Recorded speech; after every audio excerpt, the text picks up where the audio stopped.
Gabriel is the lead data scientist and a contributing author on the Data Breach Investigations report team at Verizon Enterprise Solutions, specializing in data science and graph theory applications to cybersecurity, including Veris and AttackFlow. He supports several information security data science conferences, is game architect for the CTF Factory Capture the Flag series, founded Information Security Analytics LLC, and has previously held cybersecurity risk management, testing, intelligence, architect, and program management positions at the Missile Defense Agency and Hospital Corporation of America. Gabriel's favorite quote is, "In theory, there is no difference between theory and practice. In practice, there is." In cybersecurity, only a small subset of people ever directly interacts with the threat. CTF Factory provides a high-fidelity simulation for training security practitioners and measuring security behaviors.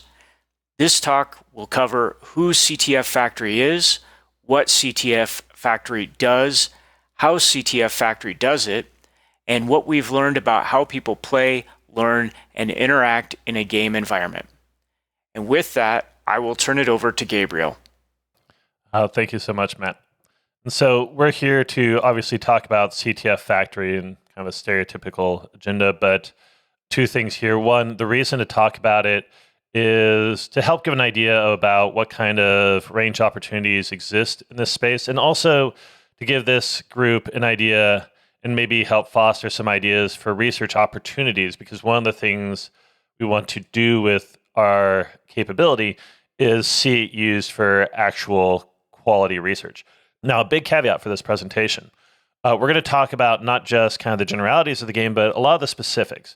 And we really tune the game to the way players play. And if you know that, you can kind of metagame. And we don't want that kind of metagaming. And so by watching this presentation, you have unfortunately disqualified yourself from actually playing the game.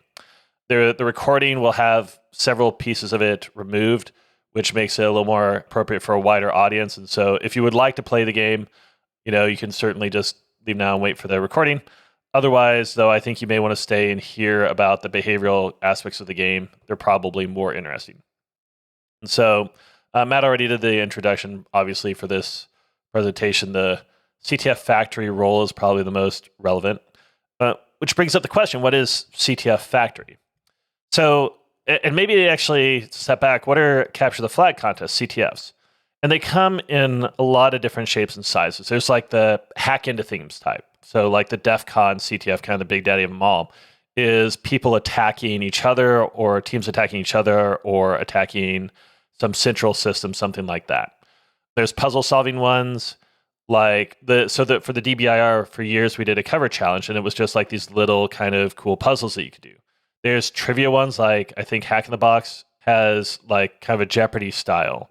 There's detection ones. So OpenSOC at the DEF CON Blue Team Village is a detection CTF where people have to try to detect the malice happening in their logs. And then finally, what we do is we have teams defend things. So the most common is CCDC, the Collegiate Cyber Defense Challenge. And then ours is called Pros versus Joes. And so CTF Factory is the nonprofit that runs Pros versus Joes. And it's really not just a nonprofit, but it's a community. It's the players who play, the pros who mentor, the administrators who operate, the programmers who write the platform, and then the leadership of the organization. Like anytime I go out and run a game, we have people that come up and say, hey, I played 3 or 4 years ago and it was just such an amazing opportunity.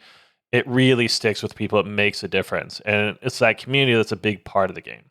And so the way the game works is we have multiple blue teams that each have a network of assets that they defend from a red team who's attacking them.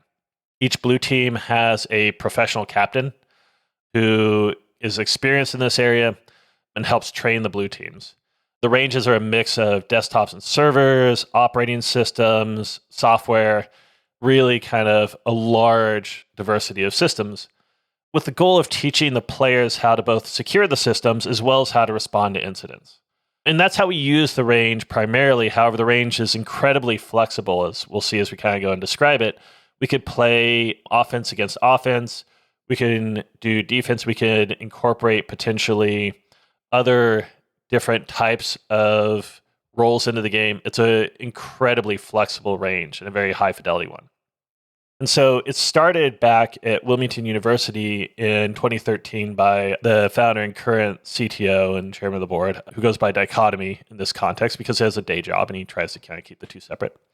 And so we still maintain a range at Wilmington University. We maintain that relationship. It's still used to train kind of the local collegiate cyber team there.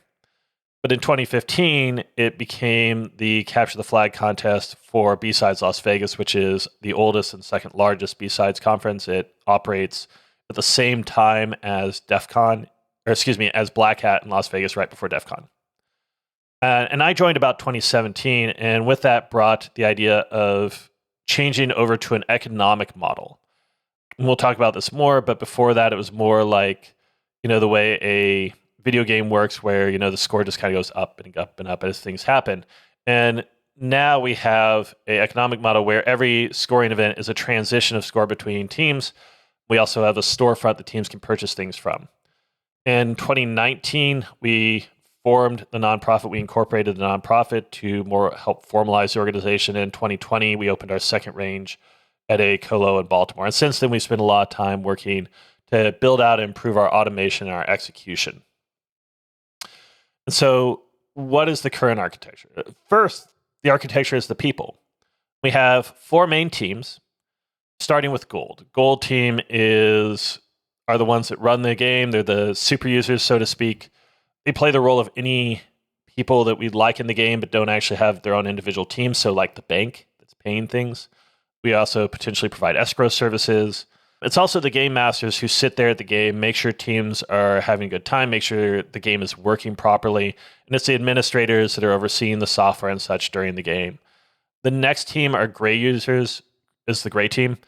And we haven't played with a gray team since the beginning of the pandemic. But they represent the users of the system. So they're a combination of the IT department other than security, the internal users within the organization, even the organization's customers. And so they do things like use the services in the range, open emails, go to websites, browse file shares. They may actually make changes to the IT systems, whether or not they're security related.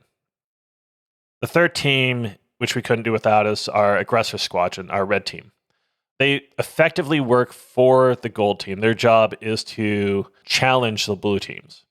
However, our range supports multiple red teams. So in theory, we could run a game with blue teams defending from multiple red teams. In fact, we could run one blue team defending from a whole bunch of red teams and score the red teams to see how they do competitively. And then finally, the blue team, which is the reason for the game. They're a team of security professionals, but normally with skills that don't align to like hands-on work or with limited hands-on work. In fact, we've had players, it used to be we had players that came in never touching like a Linux console. Now we have players that come in never touching a Windows desktop. They are led by a blue team professional who has normally played the game before, that understands kind of how to secure the systems, to go about securing them, how to go about responding to the incidents. And we'll talk kind of about that process later on. But the blue team professionals train them ahead of time. They draft the teams, several months in advance, and then spend that time teaching the players how to play. We have about 8 to 10 players per team. Our range, we support 3 to 4. I think we can support up to 5 teams now because each team gets its own kind of infrastructure. And so, speaking of infrastructure, that takes us into the hardware. We have 2 separate ranges that are both bare metal ranges. We own the metal, and then we build Proxmox clusters on top of it. We have our first WilmU. We use that for our academic games, for games we run for nonprofits. And then we have another range at a colo in Baltimore that's undergoing some maintenance, but that's the one we use for games for like for-profit conferences, for like when we run at Secure World, or for donor sponsor organizations or other types of games. Each range is, of course, hot redundant. We've put a lot of work into getting a robust architecture, and each range has kind of a Proxmox chassis per team. And so that brings us to the inventory. The inventory are really the ingredients that the game is baked from.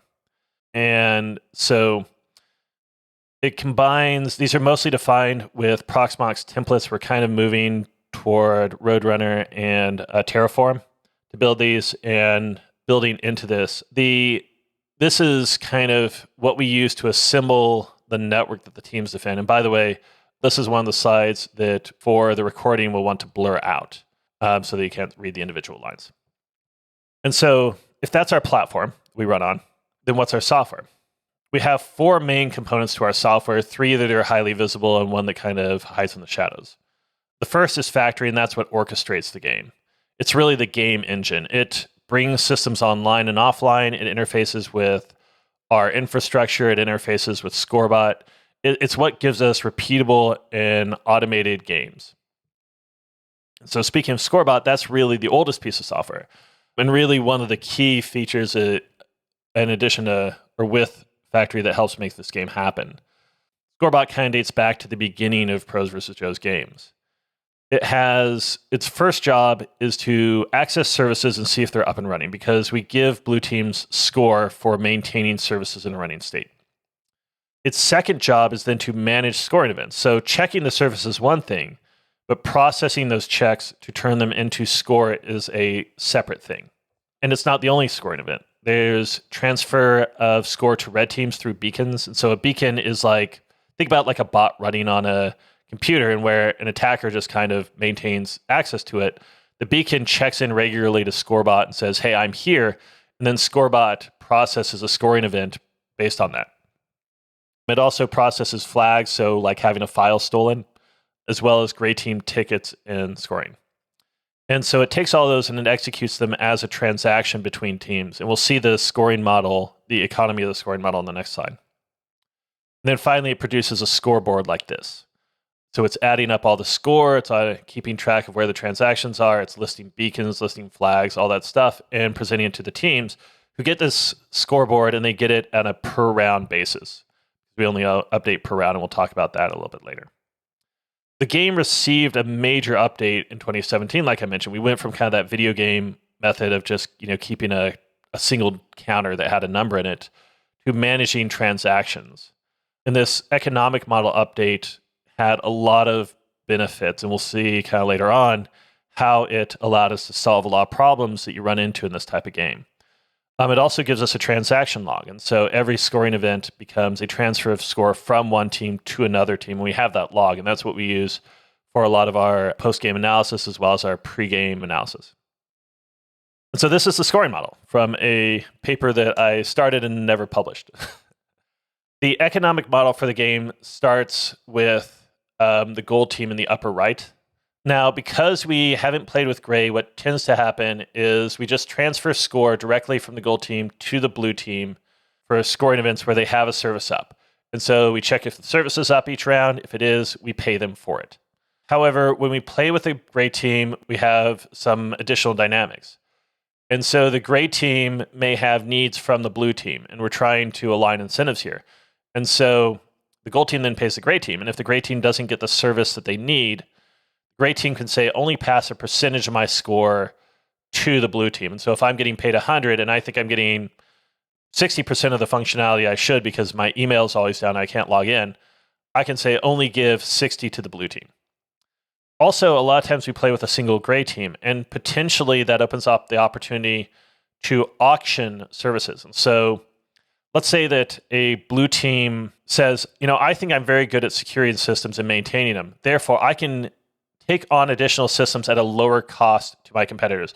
Or maybe I'm behind and I need to have more scored services than my competitors, my other blue teams. And so I'm willing to accept this at a lower cost. You could do this as a Dutch auction where the score starts low and then goes up in increments where teams can bid on and say, I'll take over that service. And so that's part of the economic model. It's on the roadmap for the software, but unfortunately, some of our software goals have gotten a little bit slower due to the pandemic. It affected our development cycle.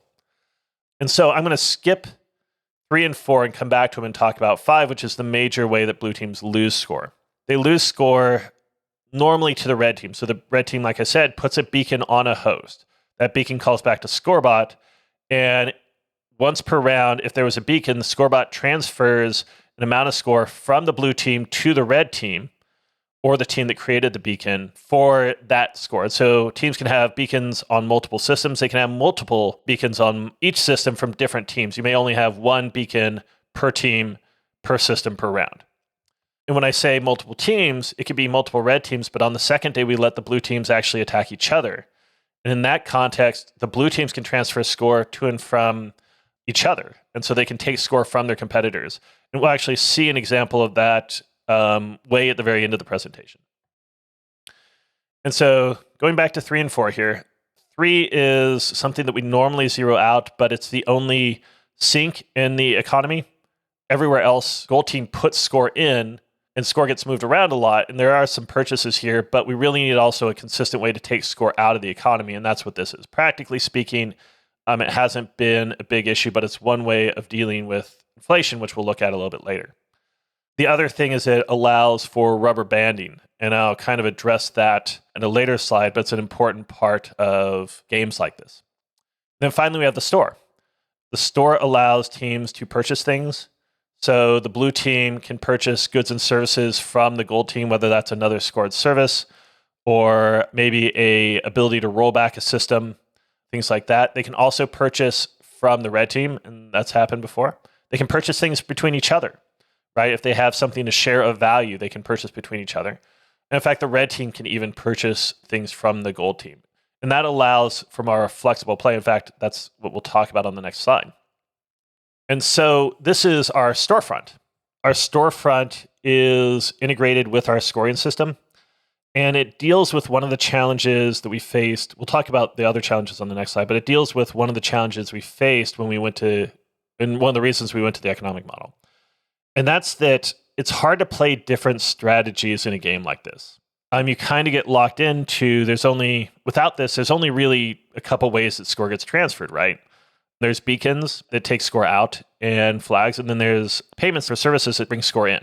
And you're almost locked into that because you get the exact same beacon access and service access as any other team.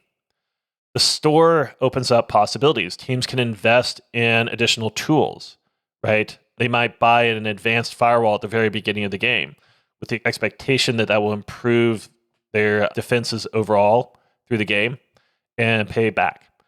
They might invest in fixing something. So the most common thing is for teams to want to roll back a system. So they've broken a system and they're trying to fix it so they can rescore it. And eventually it's just easier and more efficient to pay to roll that system back. And it also is very helpful for teams to have that as almost like a mental thing where, at some point it becomes overwhelming to try to fix it and, you can just invest in it. And finally, we have teams that invest in scored services. So they may say, hey, I need to catch up to my competitor. I need to add more systems to my network and receive more score for them to be able to win. And so adding or purchasing scored services does that. And they can even invest in offense. We've had teams that have purchased services from the red team for the red team to come over and help them. And then the red team helps them attack, learn about either how to defend from the red team or how to attack other teams. And so it offers a wide variety of gameplay. And really, I also think it offers some opportunities for experiments. Testing, does purchasing tools really pay back the dividend of what the purchase is? Like, do you get the return on your investment for purchasing tools? Also, and maybe when do you and when don't you get a return? Also, what's the perceived value of tools between the teams? And this is the point where we're going to mute for a little bit on the side. So everyone watching the recording, we will be back in just a few minutes. So the fourth piece of software is CTF Sim, and this is maybe the hidden piece because it isn't used during the game itself. This is what we use kind of ahead of time and after the game for kind of pre-game design and post-game analysis. But it solves several problems because there's several problems when you get an offense versus defensive type of CTF like this, particularly when you're scoring the blue teams. We talked about the flexible gameplay and how Storefront helps with that. The next is that the game should be competitive to the end, right? If anyone here has played Mario Kart, right, especially the newer games, normally there's someone whose skills a little bit better. They get out in front. And the problem is the game's no fun if they get out in front and they just stay there the whole time. And no matter how much you do to catch up, they're already going max speed. And so if you're going max speed, you will never catch up to them. And so the game is no longer competitive at that point. And the same thing happens in blue versus red CTFs, or particularly blue scored against blue. One team makes a mistake early on, the other team doesn't. And now the team that made the mistake can't catch up unless the other team makes a mistake. Now, we want the best team to win, but we don't want someone to be able to, we don't want those mistakes that happen early on to determine the game. And so there's a couple things we can do with this. First, we talked about bank rent.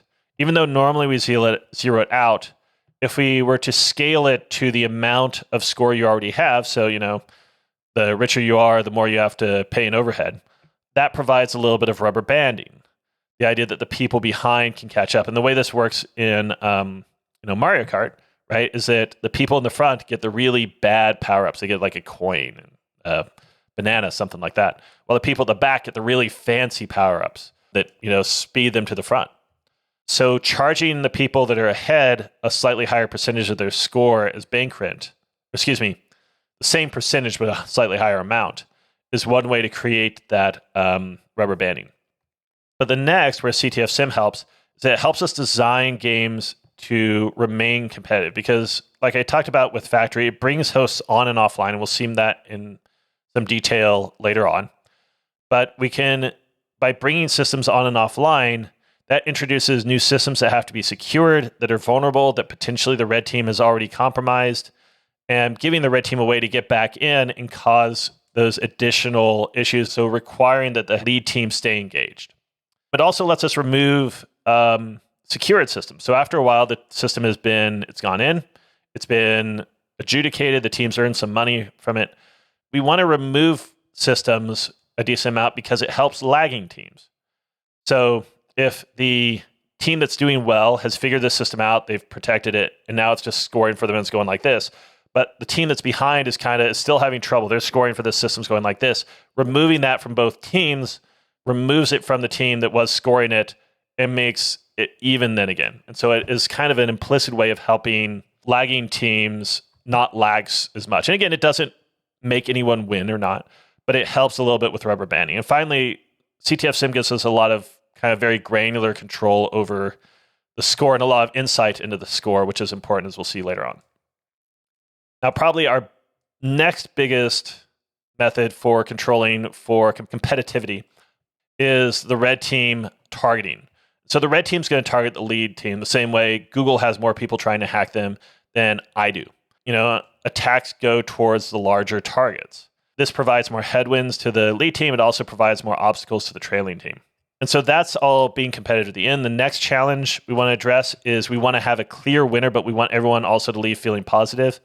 CTF Sim helps us architect that outcome by helping us manage the end of the game as well as the profile through the game. And then it also helps with red team reentry, which we'll see, which we've kind of discussed, but we'll also talk about in depth later on. And so current games. And this is where we're going to pause again. And I apologize because everyone who's listening to the recording, we're going to go on for another 25 or so minutes.